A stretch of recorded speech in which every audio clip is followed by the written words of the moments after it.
Kale had spent most of his career far from anything important. Deep in the lower decks of the interstellar research vessel Aurelia, his days blurred into routine, repairing damaged systems, calibrating mid-scanners, and patching up minor injuries no one else bothered with. He wasn't a soldier, not a diplomat, definitely not someone who stood in front of royalty. So when the emergency alert blared across the ship, Kale didn't expect it to involve him. Critical patient incoming to Med Bay Alpha, the system announced. All available medical personnel report immediately. Kale hesitated for only a second before grabbing his kit and running. The Med Bay doors slid open, and everything felt different. The room was filled with high-ranking officers, security units, and beings Kale had only ever seen in classified briefings. At the center of it all, surrounded by a faint glow of alien technology, lay a figure that made his breath catch. The alien queen. Even unconscious, she radiated something overwhelming. Not just authority, something deeper. The air itself seemed heavier around her, as if reality bent slightly in her presence. Her body was tall and elegant, covered in faintly shimmering armor that had been cracked in several places. Beneath it, her skin glowed faintly, like veins of liquid light pulsing beneath crystal, and she was badly injured. "Kale," a voice snapped, pulling him back. "You're on wound stabilization now." His stomach tightened. Him? Out of everyone? He stepped forward anyway, because someone had to. As he approached her side, one thought echoed in his mind. Don't mess this up. Because this wasn't just a patient. This was someone who could change the fate of entire worlds, and Kale was about to touch her. The medbay fell into a tense silence as Kale began. Every movement mattered. Every second counted. He forced his hands to stay, steady as he carefully removed fragments of shattered armor from the queen's shoulder. The wound beneath was deep, far deeper than he expected, and unlike anything human medicine was designed for. Her biology was extraordinary. Semi-translucent skin revealed glowing threads beneath, like living circuitry woven through her body. Each pulse of light seemed connected to her heartbeat, faint but still there. Alive. Stay focused, Kale whispered to himself. He scanned the wound, quickly adjusting his tools. The system translated her physiology in real time, but it wasn't perfect. One mistake could do more harm than good. He cleaned the injury slowly, applying a synthesized antiseptic. The substance reacted instantly, shimmering as it bonded with her tissue. Working. Relief flickered through him. Then, he reached a deeper laceration near her shoulder joint. The angle was awkward. He leaned in closer, adjusted his grip, and his hand slipped. His fingers brushed against her side. Not clinical, not controlled, personal. Kale froze. Every instinct screamed at him to pull back, and he did instantly. Too late. The queen's eyes opened. They weren't just eyes. They shifted, colors flowing like liquid light, locking onto him with a clarity that made his chest tighten. For a moment, Kale couldn't breathe. Had he just made the worst mistake of his life? The room felt smaller, heavier, dangerous. Then she spoke. Her voice wasn't loud, but it carried. You hesitate. Yet your touch is careful. The translator echoed her words. Kale swallowed hard. I meant no offense, he said quickly. Silence followed. Long enough to feel like judgment. Then, her gaze softened. Accidents, she said quietly, often reveal more truth than intention. Kale didn't understand what that meant. But one thing was clear. She wasn't angry. And somehow, that made it even more intense. Because now she was watching him very closely. Kale adjusted the med scanner, forcing his focus back onto the queen's injury. The wound near her shoulder was deeper than expected. Layered tissue disrupted in a way that suggested both impact trauma and energy burn. He leaned in slightly, angling his tools for precision. And that's when it happened. His hand slipped. Not much, just a fraction, but enough. His gloved fingers brushed against the side of her torso. Time froze. Kale's breath caught instantly as he pulled back like he'd been burned. His mind raced. Protocol, boundaries, alien customs he barely understood. A single mistake in the wrong culture could mean anything from dishonor to execution. Then, movement. The queen stirred. Her eyes opened. They weren't just eyes, they shimmered. Colors shifting like liquid sunlight, impossible to track, impossible to ignore. And now they were fixed on him. Watching. Measuring. Kale didn't move. didn't breathe, didn't dare speak. The silence stretched until it felt unbearable. Then she spoke. Your touch is careful, but your hesitation is louder than your intent. Her voice wasn't just heard, it resonated, vibrating through the air and into his chest. Kale swallowed. It was an accident. I meant no disrespect. Another pause. Then something unexpected happened. She didn't recoil. She didn't react with anger. Instead, she adjusted her position, opening access to the wound. Trusting him. Kale blinked, stunned, but he didn't waste the moment. He resumed his work, slower now, more precise than ever, and yet something had changed. This was no longer just treatment. It was something else, something far more dangerous, because now, the Queen was watching him with interest, and Kale had the feeling he was being judged for far more than his skill. And if he failed that judgment, this wouldn't end in a medbay. Kale worked in silence, but it wasn't empty. Every movement now felt observed, measured. The Queen didn't speak again, but her presence pressed against him like gravity. Not threatening, but undeniable, like the room itself had begun to orbit her. He adjusted the sealant applicator, carefully layering the biocompatible compound over her exposed tissue. The scanner confirmed stability, but he didn't rely on machines alone. He watched the subtle reactions in her skin, the faint shifts of light beneath its surface. Alive, responsive, healing. Good. Your species relies heavily on tools, the Queen said suddenly. Kale didn't look up. We rely on what works. Yet you do not trust them completely. That made him pause. No, he admitted. Tools fail. People compensate. A long silence followed. Then, interesting. He finished sealing the wound and began wrapping it with a flexible binding. Every motion controlled. Every contact intentional. No more mistakes. But as he leaned back slightly, the Queen moved again. Closer. Not away, closer. Kale stiffened. You corrected your error, she said quietly. Without panic. Without excuse. Her gaze locked onto his. That is rare. Something tightened in Kale's chest. This wasn't about the injury anymore. This was a test. And somehow, he had passed the first part. He exhaled slowly. I just did my job. No, she replied. You did more than that. The words lingered in the air between them. Heavy, meaningful, dangerous. Because in that moment, Kale realized something he hadn't before. He wasn't just treating an alien queen. He was earning her attention.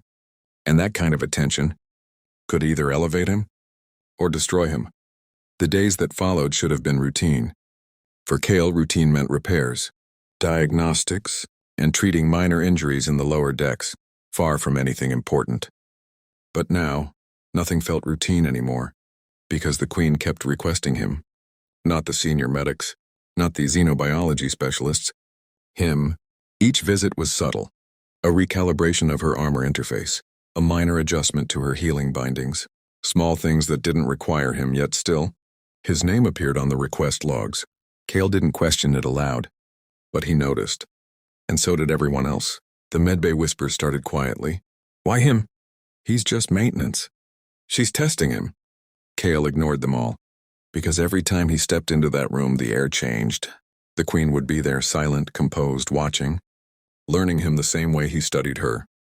During one session, as he adjusted the resonance field around her healing wound, she spoke again. You observe patterns, she said. Kale didn't stop working. That's part of staying alive. It is more than survival, she replied. It is understanding. He hesitated slightly. Maybe. She leaned forward just enough for the light to shift across her crystalline skin. Most of my warriors act without reflection, she continued. You act with intention. Kale finished the calibration and stepped back. I just fix what's broken. Her eyes locked onto his. And yet, she said quietly, you see what others ignore. That hit harder than he expected, because for the first time, he realized she wasn't just studying his work. She was studying him, and whatever she was seeing was changing how she viewed humans. By the end of the first week, the entire ship had noticed. Kale was no longer invisible. Crew members who had never spoken to him before now watched him pass. Conversations stopped when he entered a room. Even officers from upper command levels began asking questions. Is it true? You're the one treating her?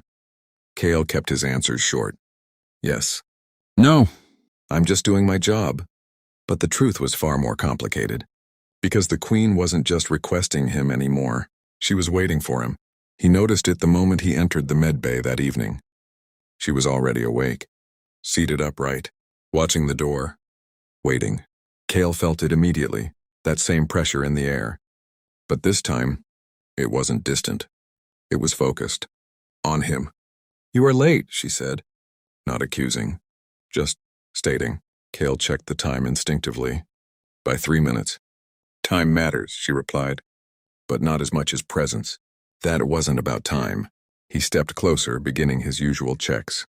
Vitals stable, tissue regeneration improving. But something else was different. She wasn't just allowing his work. She was studying his reactions. Every glance. Every hesitation. Every breath. "You are unsettled," she observed. Kale exhaled quietly. "People are talking." "Let them," she said. Her voice dropped slightly. "They do not understand what I see." Kale froze for half a second. "And what do you see?" "For the first time?" She smiled. "Barely, but enough to change everything." "I see potential." The word echoed in his mind. Not skill, not usefulness, potential. And in that moment, Kale understood something dangerous. This wasn't just attention anymore. This was selection, and being chosen by a queen could mean power, or becoming something he could never walk away from. The summons came without warning. Not to the medbay. To the command deck. Kale stood frozen outside the sealed doors, aware of the eyes on him, officers, guards, crew. No one spoke, but the message was clear. "This doesn't happen to someone like you." The doors opened. Inside, the atmosphere shifted instantly. The Queen stood at the center of the chamber, no longer a patient but a ruler. Her armor fully restored, shimmering with controlled power. Around her stood her attendants, silent and unmoving, waiting. For him, Kale stepped forward, every instinct telling him this wasn't routine anymore. "You called for me," he said. Her gaze locked onto his. "I did." No translator lag now, no hesitation. Just clarity. "You have been observed," she continued. "Measured, tested." Kale felt the weight of every moment replay in his mind. Every movement, every choice, every mistake. "And?" he asked carefully. A pause. Then, "You are unlike the others." The chamber grew still. "My people value strength," she said, circling him slowly. "But strength without control is chaos. Control without empathy is weakness."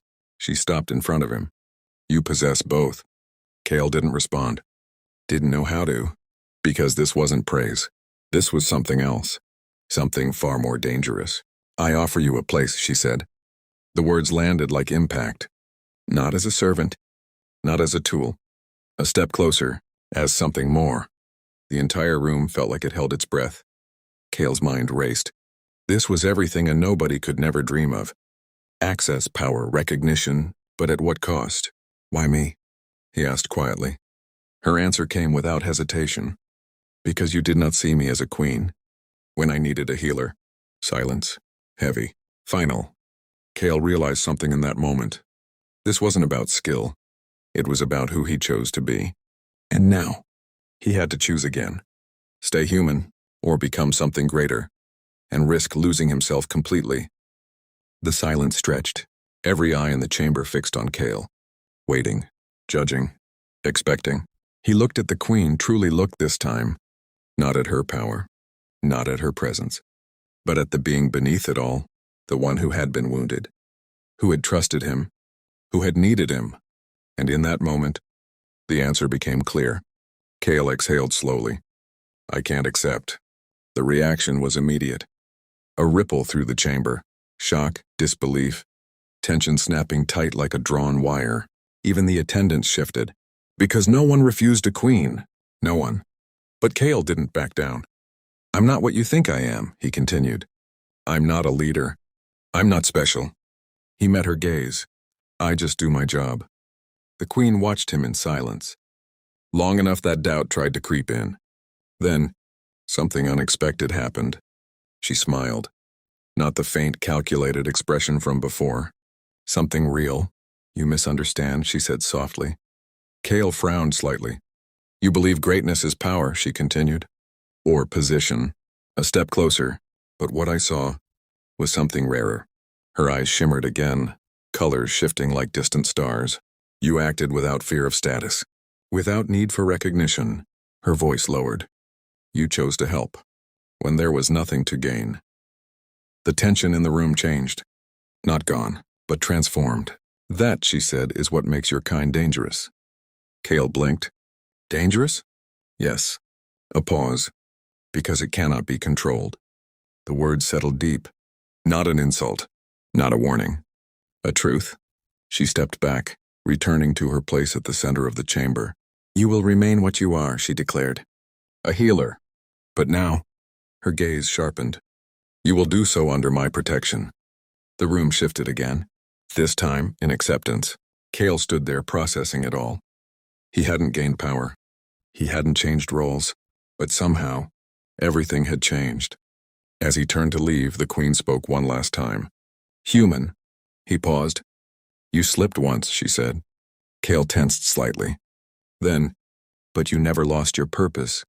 A beat. That is why you are worthy. Kale didn't respond.